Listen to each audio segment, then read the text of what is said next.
À une douzaine de kilomètres de la République centrafricaine, sur une colline surplombant la forêt vierge, s'élèvent les ruines de Kawele, autrefois résidence principale de Mobutu Sese Seko, Agbadolit. Un somptueux palais de 15 000 mètres carrés surnommé le Versailles de la jungle. Aujourd'hui, parmi les décombres, les collaborateurs du maréchal se souviennent d'un endroit luxueux et irréel. C'était en marbre, vraiment en marbre, et ça brillait aussi, c'était très glissant là. Les vestiges de cette époque faste laissent aujourd'hui à peine deviner les différentes pièces du palais, comme la suite de Mobutu où le lit télécommandé était placé sur une croix gravée dans la roche. Il sort trop tôt et il dort légèrement tard. 5h30, 6h, il était déjà debout. Il sort déjà là. Il commence à téléphoner un peu partout ailleurs là pour écouter ce qui se passe dans le pays. Je suis très écœuré parce que connaissant comment cette résistance était et aujourd'hui, mais ça fait mal au cœur.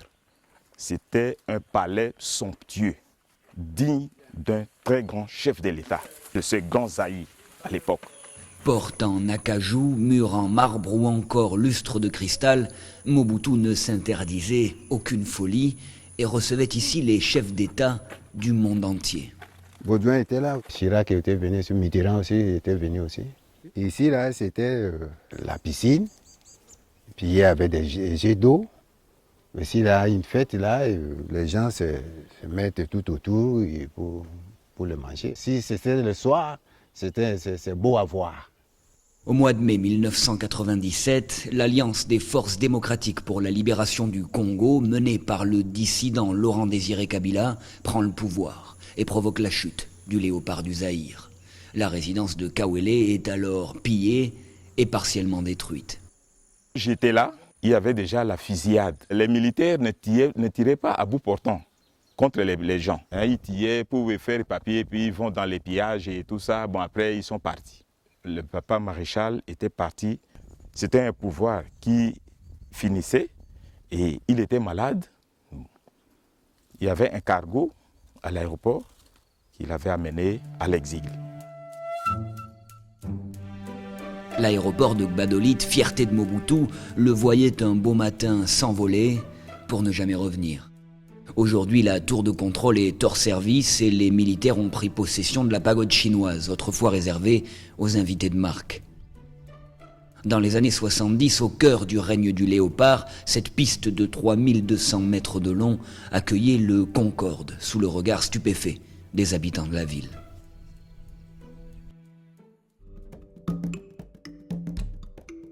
En 1967, Gbadolite est un hameau fait de cases en terre cuite. Quelques années après sa prise de pouvoir, Mobutu transforme les lieux. C'est une ville moderne qui sort de terre. Banque, bureau de poste et même une centrale hydroélectrique pour alimenter la région. Un développement anachronique dans cette province coupée du monde. Aujourd'hui, tout à Gbadolite rappelle Mobutu. De nombreux bâtiments, figés dans le temps, témoignent de ces années extravagantes. Les habitants ont aujourd'hui pris possession de plusieurs chantiers stoppés net il y a 21 ans et aujourd'hui désaffectés.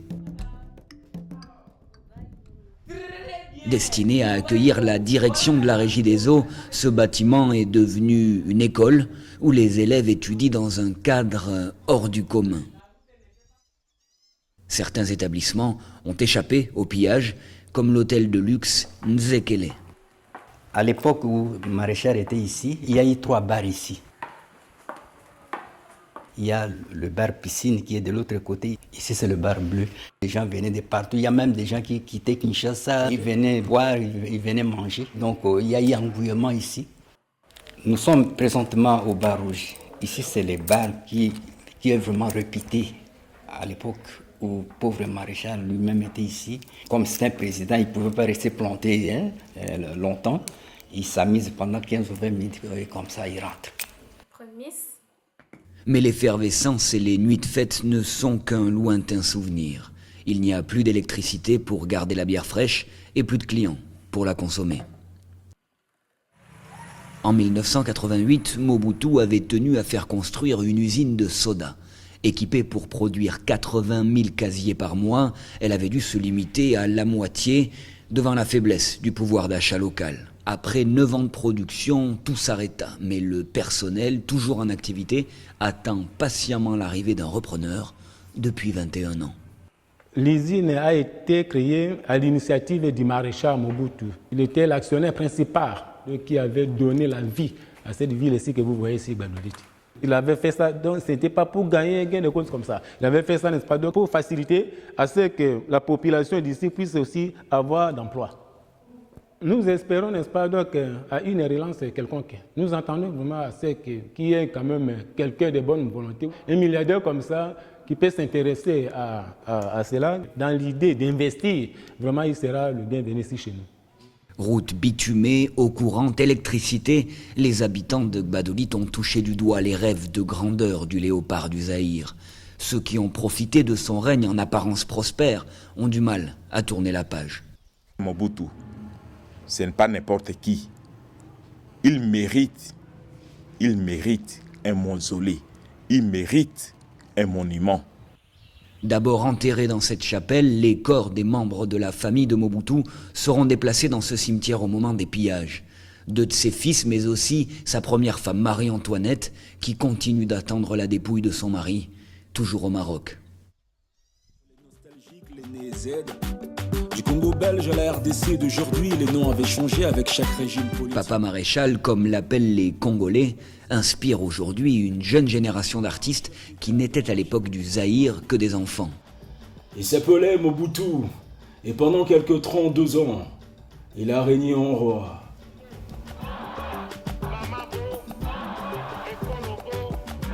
Coiffé d'une toque en peau de léopard, il corrigeait sa vue par tes vers. C'est à ça que ça sert la mémoire collective, le devoir des mémoires. On doit tirer des leçons. Regardez le présent en se servant du passé. Le charisme de Mobutu, la façon dont il s'affichait, son personnage mythique et tout, ça faisait qu'on ressentait une certaine fierté. Mais ça s'est évaporé avec le temps aussi. Je crois que Mobutu était encore là, que déjà cette dignité partait. Kinshasa, la bouillonnante capitale congolaise, a elle aussi fait peau neuve sous Mobutu.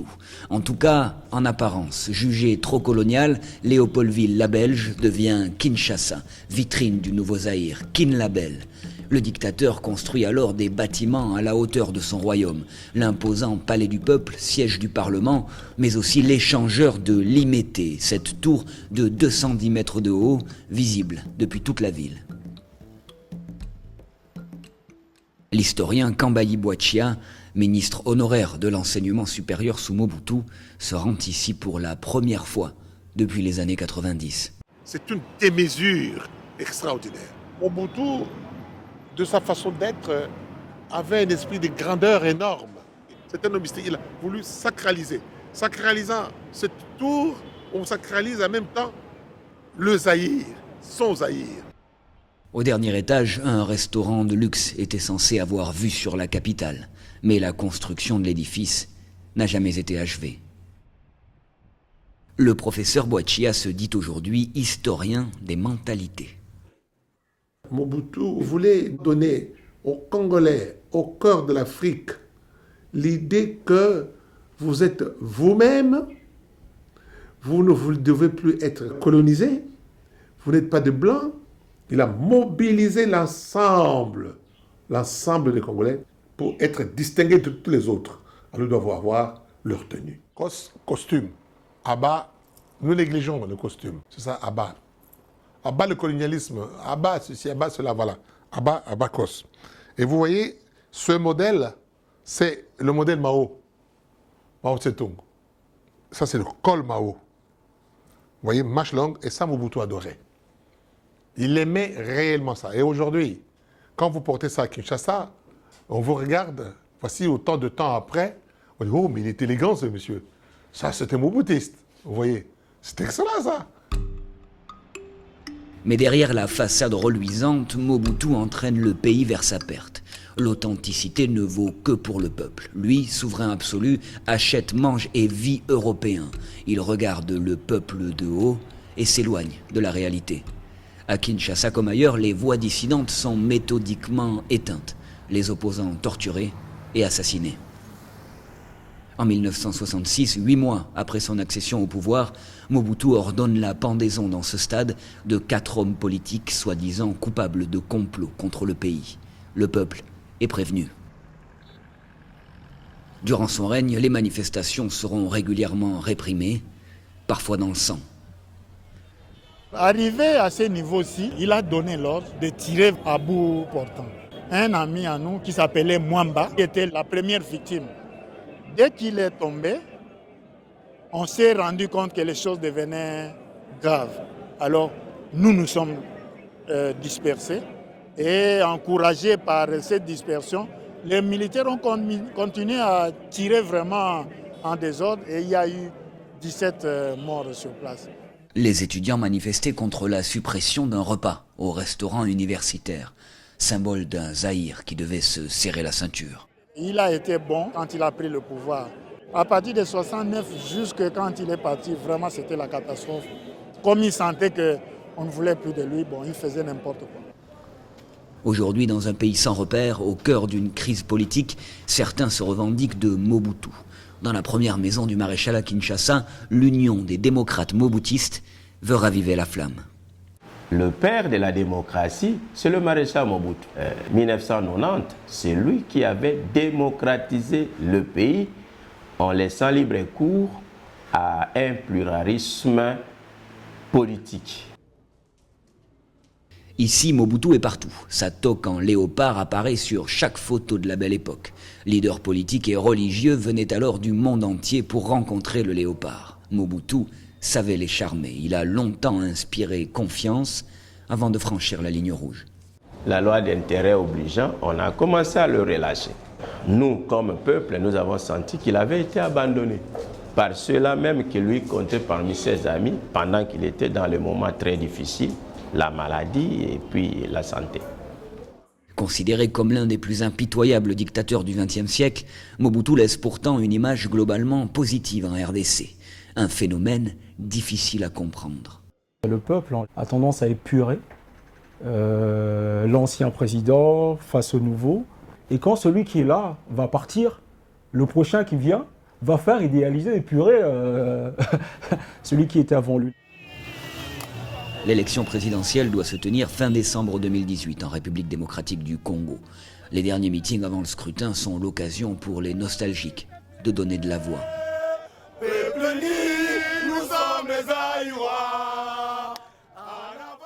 Le géant d'Afrique centrale pourrait tenir enfin un scrutin apaisé et donner une chance à l'alternance. En attendant, le spectre de Mobutu continue de planer sur la RDC.